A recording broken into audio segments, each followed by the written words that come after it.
तो इस तरह से जो इन्वेस्टमेंट कंपाउंड इंटरेस्ट के अंडर की जाती है उसका इंटरेस्ट भी हमें सिंपल इंटरेस्ट की निस्बत ज़्यादा मिलता है, क्योंकि आऊज़ु बिल्लाहि मिनश शैतानिर रजीम बिस्मिल्लाहिर्रहमानिर रहीम। अज़ीज़ तलबा तालबात, मोहतरम असातिज़ा इकराम और न्यू नॉलेज अकेडमी के नाज़रीन, अस्सलामु अलैकुम वरहमतुल्लाहि वबरकातुहू। आज की वीडियो उन तमाम स्टूडेंट्स के लिए बहुत ही अहम है जो किसी न किसी क्लास में, किसी न किसी ग्रेड में बिज़नेस मैथमेटिक्स को पढ़ रहे हैं और मैथमेटिक्स और फाइनेंस उनके सिलेबस में शामिल है। आज हम सिंपल इंटरेस्ट और कंपाउंड इंटरेस्ट के फ़र्क को पढ़ेंगे कि दोनों के दरमियान क्या डिफरेंस होता है। अगर आज की वीडियो आपके लिए नहीं है तो आप इस वीडियो को फॉरवर्ड कर दें ताकि आपके ज़रिए से ये वीडियो उन स्टूडेंट्स तक पहुंच सके जो मैथमेटिक्स और फाइनेंस में इंटरेस्ट को पढ़ रहे हैं। तो स्टूडेंट्स, सबसे पहले आप इंटरेस्ट को समझें। इंटरेस्ट क्या है? Interest is that additional amount which is paid against the use of money, यानी वो फालतू रकम है जो असल ज़र के अलावा अदा की जाती है रकम को इस्तेमाल करने के एवज़। इसको अगर हम रकम इस्तेमाल करने का किराया कहें तो ये भी गलत नहीं होगा। अगर आप चैनल पर न्यू हैं तो इंटरेस्ट और सिंपल इंटरेस्ट की बहुत सी वीडियोस हम अपलोड कर चुके हैं। आप डिटेल से समझने के लिए उन वीडियोस को देखें ताकि आपको तमाम कॉन्सेप्ट्स इंटरेस्ट और सिंपल इंटरेस्ट से रिलेटेड क्लियर हो सकें। इन तमाम वीडियोस के लिंक्स डिस्क्रिप्शन में मौजूद हैं, आप वहां से जाकर इन वीडियोस को देख लें। तो आज के टॉपिक की तरफ आते हैं, सिंपल इंटरेस्ट और कंपाउंड इंटरेस्ट में फ़र्क, कि इन दोनों में फ़र्क क्या है, डिफरेंस क्या है। तो इन दोनों के फ़र्क या डिफरेंस को क्लियर करने के लिए मैं आपको एक एग्जांपल दूंगा और इस मिसाल से मैं आपको समझा दूंगा कि सिंपल इंटरेस्ट क्या होता है और उसके इफ़ेक्ट्स क्या होते हैं और कंपाउंड इंटरेस्ट क्या होता है जी। तो यहाँ हम सेंटर में लेंगे जी ईयर्स और इधर आएगी जी प्रिंसिपल अमाउंट। अब अगर स्टूडेंट्स को नहीं पता कि प्रिंसिपल अमाउंट क्या होती है तो पिछले लेक्चर्स लाजमी देखें। और इधर आएगी सिंपल इंटरेस्ट के लिए जो हमारी प्रिंसिपल अमाउंट होगी, और यहां हम लिखेंगे जी SI यानी सिंपल इंटरेस्ट, और यहां हम लिखेंगे जी CI यानी कंपाउंड इंटरेस्ट। तो स्टूडेंट्स, लेट्स सपोज पहले साल इन अ फर्स्ट ईयर हम 1,00,000 रुपए कहीं इन्वेस्ट करते हैं। 1,00,000 रुपए हमारी प्रिंसिपल अमाउंट होगी, इसके ऊपर हमें इंटरेस्ट मिलेगा। हमने 1,00,000 से शुरू किया। पहले साल 1,00,000 पर हमें जो इंटरेस्ट मिलता है, लेट्स सपोज हम अपना इंटरेस्ट रेट जो है वो 10% रखते हैं स्टूडेंट्स। इसके ऊपर हमें किस हिसाब से इंटरेस्ट मिलेगा जी?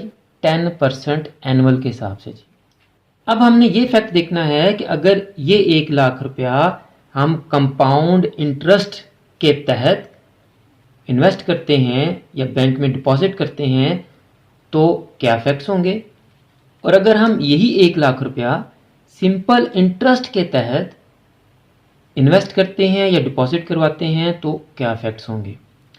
तो स्टूडेंट्स, पहले साल 1,00,000 के ऊपर अगर हम 10% इंटरेस्ट कैलकुलेट करेंगे तो वो 10,000 बनेगा। आपका सिंपल इंटरेस्ट भी 10,000 बनेगा और आपका कंपाउंड इंटरेस्ट भी 10,000 बनेगा।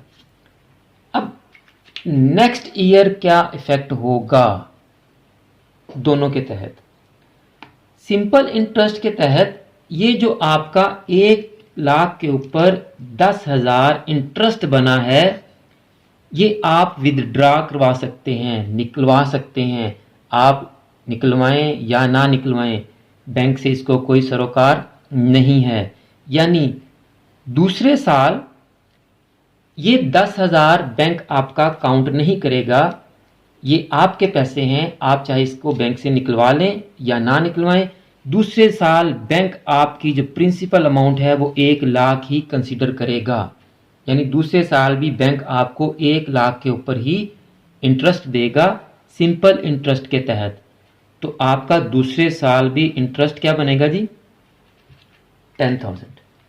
लेकिन कंपाउंड इंटरेस्ट के तहत अगर हमने इन्वेस्टमेंट की है या डिपॉजिट करवाए हैं under the conditions of compound interest, तो अब ये 10,000 हम विड्रॉ नहीं करवा सकते, नहीं निकलवा सकते, बल्कि क्या होगा कि बैंक इन्हीं 10,000 को हमारे प्रिंसिपल अमाउंट में ऐड कर देगा, प्लस कर देगा, और इस तरह से दूसरे साल हमारी जो प्रिंसिपल अमाउंट हो जाएगी वो हो जाएगी 1,10,000। यानी हमारी प्रिंसिपल अमाउंट क्या हो जाएगी? बढ़ जाएगी, 1,10,000 हो जाएगी। अब सिंपल इंटरेस्ट के तहत हमारी प्रिंसिपल अमाउंट 1,00,000 ही रही और उस पर जब 10% कैलकुलेट किया तो वो 10,000 इंटरेस्ट आया। कंपाउंड इंटरेस्ट के तहत जब हमने इन्वेस्टमेंट की तो वो इंटरेस्ट हमारी प्रिंसिपल अमाउंट में ऐड होकर वो भी इन्वेस्टमेंट बन गया। अब हमारी प्रिंसिपल अमाउंट कितनी हो गई? 1,10,000। अब जब 1,10,000 पे हम 10% इंटरेस्ट लेंगे तो हमारा इंटरेस्ट बनेगा 11,000, 11,000। अब सेम उसी तरह जिस तरह ईयर 2 में बैंक ने सिंपल इंटरेस्ट के तहत हमारी प्रिंसिपल अमाउंट को इंक्रीज नहीं किया था, ईयर 3 में भी बैंक हमारी प्रिंसिपल अमाउंट को इंक्रीज नहीं करेगा और सिंपल इंटरेस्ट में हमारी प्रिंसिपल अमाउंट 1,00,000 ही रहेगी और हमारा इंटरेस्ट भी 10,000 ही रहेगा। जबकि कंपाउंड इंटरेस्ट की कंडीशंस क्या होती हैं कि हम उसके ऊपर जो इंटरेस्ट हमें मिलता है हम उसको विड्रॉ नहीं करवा सकते, बल्कि वो री इन्वेस्ट हो जाता है, हमारी प्रिंसिपल अमाउंट में ऐड हो जाता है।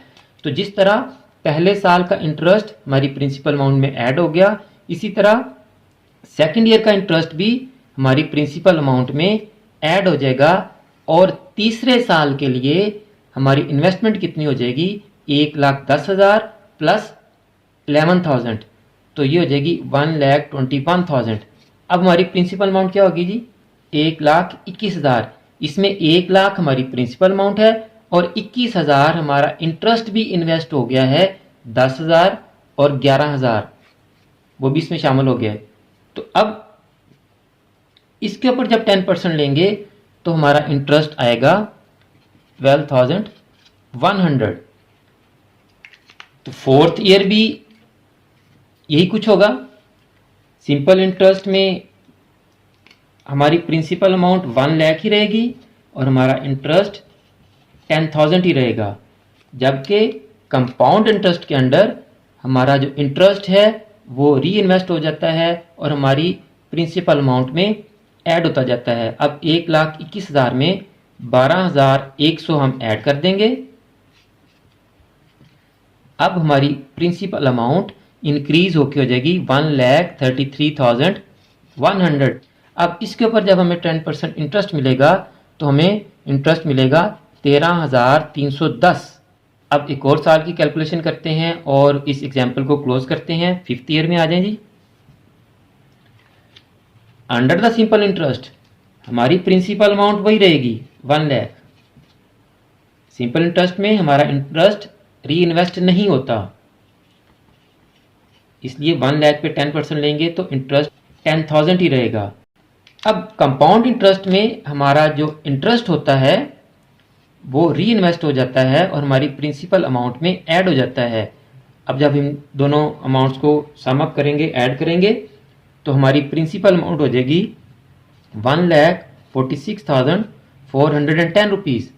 अब फिफ्थ ईयर हमारी इन्वेस्टमेंट कितनी होगी? 1,46,410 रुपये। अब जब इसके ऊपर हम 10% इंटरेस्ट कैलकुलेट करेंगे तो हमारा इंटरेस्ट आएगा 14,641। तो अब 5 सालों के बाद अगर हम देखें तो सिंपल इंटरेस्ट के तहत हमें कितना इंटरेस्ट मिला? 50,000। जबकि कंपाउंड इंटरेस्ट के तहत हमें कितना इंटरेस्ट मिला? 5 इयर्स के इंटरेस्ट को कैलकुलेट करें, एडअप करें तो ये बन जाएगा 61,051 रुपीज़।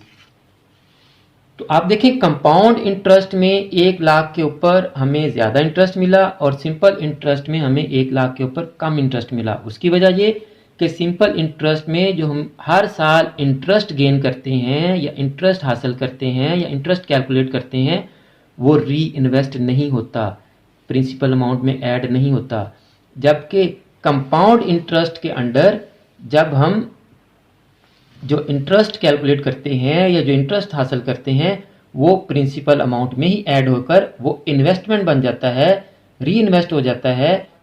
तो इस तरह से जो इन्वेस्टमेंट कंपाउंड इंटरेस्ट के अंडर की जाती है उसका इंटरेस्ट भी हमें सिंपल इंटरेस्ट की निस्बत ज़्यादा मिलता है, क्योंकि ये जो 50,000 है ये सिर्फ प्रिंसिपल अमाउंट पे ही कैलकुलेट किया गया है, प्रिंसिपल अमाउंट से ही हासिल हुआ है।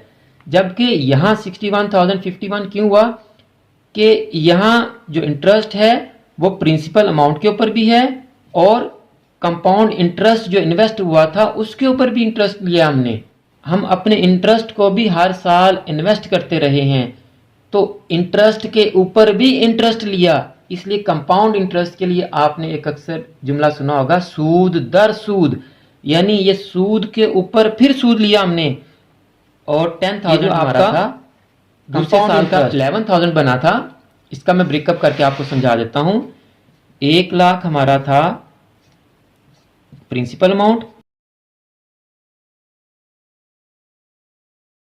1 लाख और 10,000, 1,10,000 दूसरे साल हमारी प्रिंसिपल अमाउंट थी और इसके ऊपर इंटरेस्ट कितना बना था 11,000। तो आप देखें 1 लाख के ऊपर आप 10% ले तो बनेगा 10,000, 10,000 के ऊपर आप 10% ले तो वो कितना बनेगा 1,000, 10,000 प्लस 1,000 11,000। तो ये जो आपका 11,000 इंटरेस्ट बना था इसमें 10,000 इंटरेस्ट आपकी प्रिंसिपल अमाउंट से आया था और 1,000 इंटरेस्ट आपके ये जो 10,000 कंपाउंड इंटरेस्ट वाले इन्वेस्ट हुए थे वहां से आया था। यानी ये वाला 1,000 इंटरेस्ट पर भी इंटरेस्ट लिया हमने। तो स्टूडेंट्स मुझे उम्मीद है कि आपको सिंपल इंटरेस्ट और कंपाउंड इंटरेस्ट में डिफरेंस बड़ी अच्छी तरह समझ आ गया होगा।